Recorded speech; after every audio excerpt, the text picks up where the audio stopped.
Hello, this is the eighth and last video from your course, Introduction to Drafting. In this video, you will learn about reviewing a document.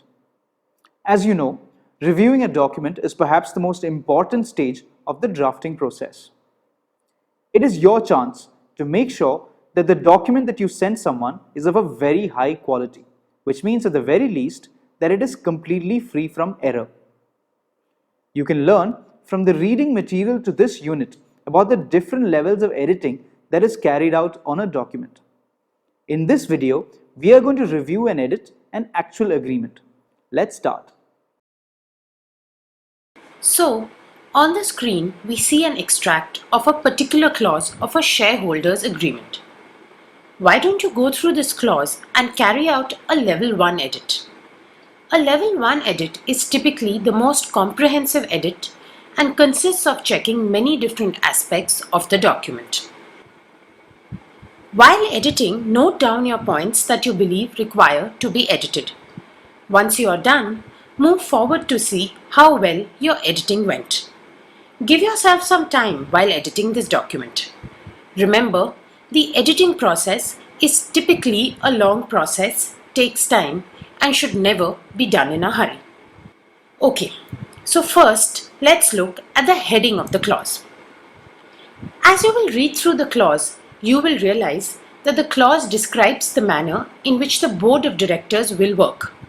So clearly, the heading of the clause, shareholder meetings, is incorrect. Let's then replace it with board meetings. Remember always that after making the change, save your work so that you do not have to redo your work if there are any technical glitches. Next, let's look at clause 1.1. Here you see the words shall be are appearing at two places in this clause.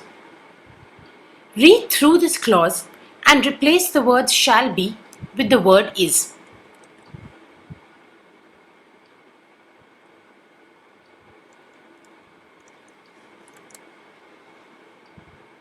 You will realize that the meaning of the sentence remains the same, though the clause becomes easier to read. Simply, whenever editing a document, try to use plain and simple English wherever possible. Moving on, let's look at clause 1.2.1. This clause appears to be fine to me.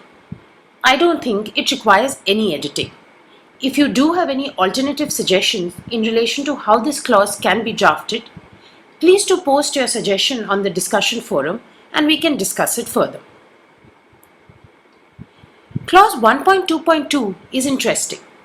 Here we see that the investor is allowed to nominate one director while the promoter is allowed to nominate two directors. Look at the clause closely. In the first sentence, you will see that the number 1 has been placed before the description of the number in words. In the second sentence, the number 2 is written after the description of the number in words. This is not consistent. Any form of numbering used in the document must always be consistent. So, here let's change the manner in which we have written 2. Let's first write the number and then follow it with a description of the number in words in brackets. Now the numbering is consistent. Please note that this may be done the other way round depending upon the style guide of your particular organization. Therefore, while editing a document, always refer to the style guide to see the manner in which it says a particular clause should be drafted. Next, clause 1.2.3 seems okay to me. But note that there are a lot of capitalized terms such as term, promoter, and independent director that have been used in this clause. Now, while reviewing a full agreement, always note that you go back to the definition section and ensure that all the capitalized terms have been defined. If not, either define the term or remove the capitalization. Another thing to keep in mind is that all definitions should be present in one section. So, in clause 1.1, where we have defined the term board, ensure that the definition section contains a reference to where the term has been defined. Typically, it will read as follows. Board will have the meaning as given to it in clause 1.1 of this agreement. Moving on, in clause 1.2.4, we see that the word directors has not been capitalized. Also, the words board of directors of the company has been used rather than the capitalized term board. Let's change this by keeping in mind the main rule of editing, that defined terms are important and must be used consistently through the agreement.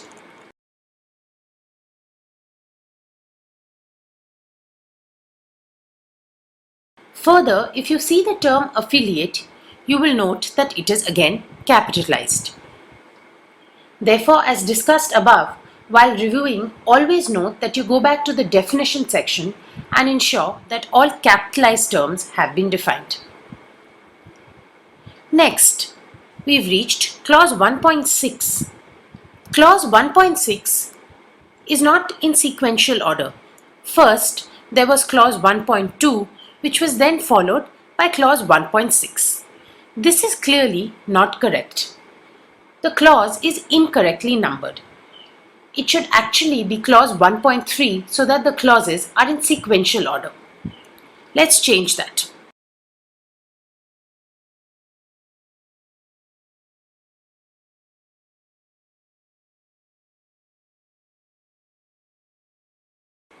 Here, ensure that the formatting is also rectified. Similarly, make sure while amending the numbering, the rest of the document is also amended accordingly. Next, if you look closely, you will see that the font of this clause is different. There is no reason for this clause to have a different font. In fact, if you recall our discussion from our earlier units, all commercial documents are typically drafted in Times New Roman font, as these fonts are considered more serious. Ensure that you devote some time to changing the formatting here and also going through the whole clause to confirm that the formatting is only incorrect in this one place. Also, as we have learnt before, always check the style guide of your organization before changing any formatting. Now you will see that in this agreement, the font that has been used is Times New Roman 11.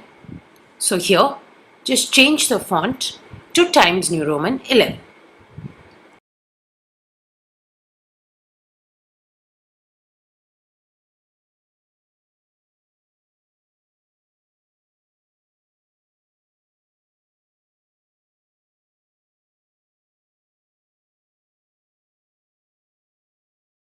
Never forget that to be an effective lawyer, pay attention to not only the contents of the document, but also the look and feel of a document. In commercial transactions, a client always expects a certain type of a document, and as a lawyer, it is necessary to meet the expectations of the client. Finally, look at the last portion of this clause. Clause 1.4 relates to the chairman of the board. Do you see anything in clause 1.4 that needs to be fixed? Scroll above. Note that all sub-clauses are underlined, clause 1.3, clause 1.2, as well as clause 1.1. Only clause 1.4 has not been underlined. So let's rectify this. Let's underline the words chairman of the board. I see no problems in clause 1.4.1 and 1.4.2. So the document is now ready to go. We are now done with level 1 edits. As a lawyer, the next step will be to carry out level 2 edits and also to check that all the information that your client has provided to you is properly incorporated in the document. Also, never get disheartened if your editing isn't perfect the first time around. This is an exercise that takes practice, and it is only with practice and as you edit more and more that you will be comfortable with your editing skills. So I hope you paid attention to what we did there.